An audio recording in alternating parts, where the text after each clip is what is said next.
तो अब ये जो कोल तार है, इस कोल तार में इसमें से हम कैसे ऑर्गेनिक कंपाउंड्स या एरोमेटिक कंपाउंड्स कैसे इसमें से इसे आइसोलेट करते हैं, सेपरेट करते हैं। तो it's a fractional distillation of coal tar to get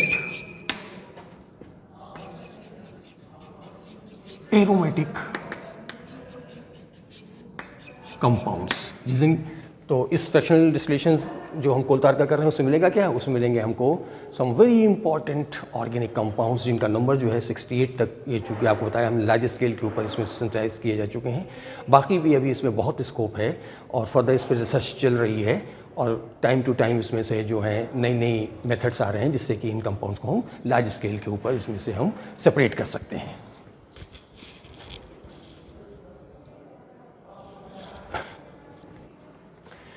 तो अब इस कोल तार के फ्रैक्शनल डिस्टिलेशन में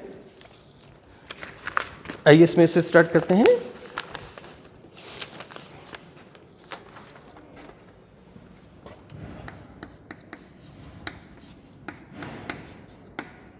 फ्रैक्शन अगला हो गया इसमें से टेम्परेचर रेंज।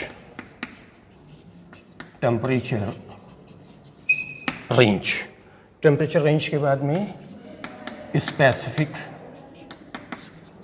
ग्रेविटी और इसके अंदर फिर इसके कॉन्स्टिट्यूएंट्स, कौन कौन से कंपाउंड्स हैं, कॉन्स्टिट्यूएंट्स। ठीक, तो इस फ्रैक्शनल डिस्टिलेशन में जो हम टेम्परेचर रखते हैं वो रखते हैं इसमें से अप टू 360 डिग्री सेंटीग्रेड। और फ्रैक्शनल डिस्टिलेशन है तो हर कॉलम्स में से टेम्परेचर जो है वो ग्रेजुअली बढ़ता जाता है। नीचे वाला इसमें से यहाँ से शुरू किया तो मान लीजिए 70 तक है, फिर उसके बाद 100 तक का हो गया, 150 हो गया, फिर 200, 250, 300 एंड 360 लास्ट तक जाते थे 360 इस तरह से। और उसमें से जैसे जैसे कंपाउंड्स जो हैं लोअर मेल्टिंग पॉइंट वाले कंपाउंड्स जो हैं वो बॉयल होते हैं, उनको वेपर फॉर्म्स में अलग कलेक्ट कर लिया गया, फिर कंडेंस कर लिया गया, फिर हाई टेम्परेचर वालों की चीज़ें कलेक्ट कर लिया, तो ये कहलाता है fractional distillation.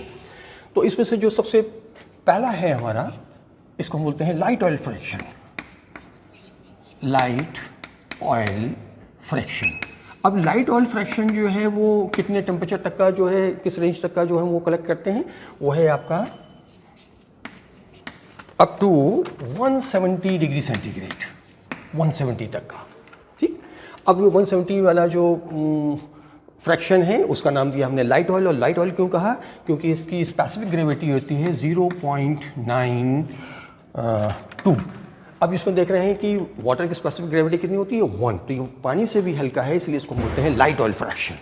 Light oil fraction हो गया। इस लाइट ऑयल फ्रैक्शन में क्या क्या चीज़ होती है? मेन होता है इसमें से बेंजीन, टॉलुइन एंड जाइलिन, इसको शॉर्ट में लिखते हैं BTX। क्या क्या चीज़ है? Benzene, toluene and xylene plus impurities. अभी आप इम्प्योरिटीज़ की बात कर लेंगे, इम्प्योरिटीज़।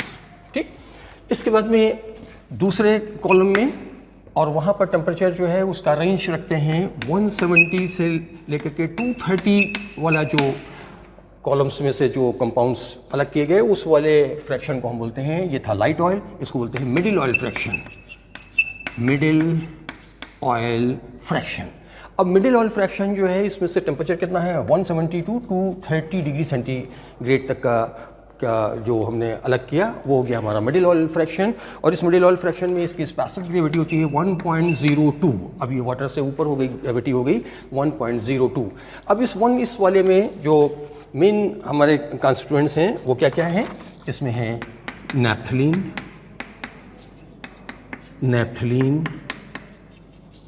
फिनॉल, पिरिडीन और बहुत कम क्वांटिटी में इसमें मिलेगा थायोफीन, बहुत सारे और कंपाउंड्स जो हैं लेकिन उनकी क्वांटिटी बहुत कम है। तो naphthalene, phenol and pyridine main constituents इसमें जो होता है वो ये तीन का होता है, नैप्थलीन, फिनॉल एंड पिरिडीन। बाकी फिर वो इसमें से आ जाते हैं इम्प्योरिटीज़ में। और the third one is middle oil fraction. और मिडिल ऑयल फ्रैक्शन के बाद में इसके बाद में आता है heavy oil fraction. Heavy oil. अब हैवी ऑयल जो है इसमें टेम्परेचर जो है इसका 230 के बाद का जो है 230 से लेकर के 270 डिग्री सेंटीग्रेड का जो फ्रैक्शन है उसको हम बोलते हैं हैवी ऑयल, और हैवी ऑयल इसको इसलिए बोलते हैं क्योंकि इसकी होती है 1.04 स्पेसिफिक ग्रेविटी। और इसके केस में इसमें से मेन कॉन्स्टिट्यूएंट्स के कौन कौन से होते हैं, इसमें से है naphthalene, quinoline, again naphthalene, quinoline and naphthols. इसमें अल्फा एंड बीटा नेप्थॉल्स। तो ये हो गया हमारा इसके बाद के टेम्परेचर पर। फिर ये हैवी ऑयल हो गया, और हैवी ऑयल के बाद में अगला होता है, इसको बोलते हैं एंथ्रासीन ऑयल फ्रैक्शन। अब एंथ्रासीन ऑयल फ्रैक्शन जो है इसका टेम्परेचर रेंज क्या हो जाएगा 270 टू 360 डिग्री सेंटीग्रेड, और इसकी स्पेसिफिक ग्रेविटी है होती है 1.08।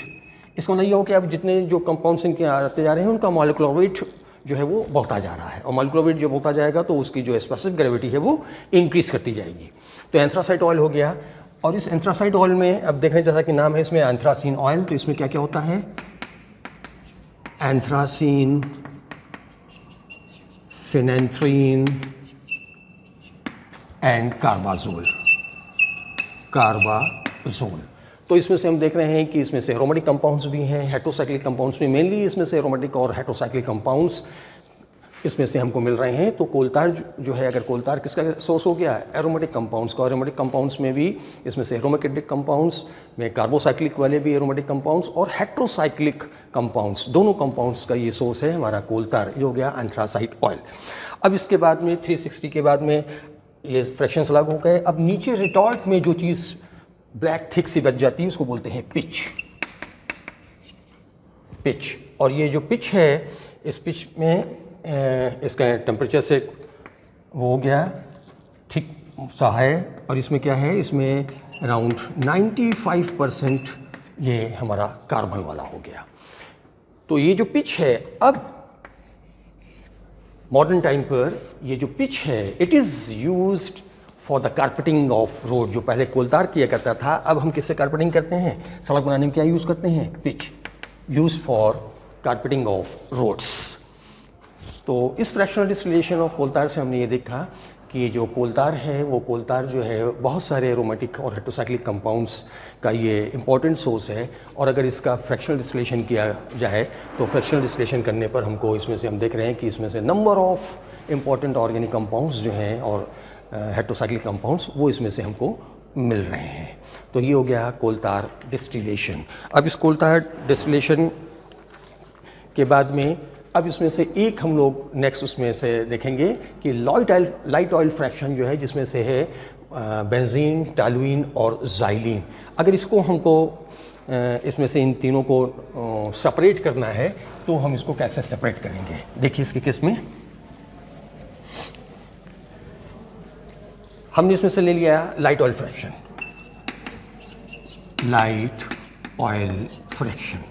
अब इस लाइट ऑयल फ्रैक्शन में क्या क्या है, इसके अंदर है बेंजीन, टॉलुइन, ज़ाइलिन, और इसमें है आपकी इम्प्योरिटीज़।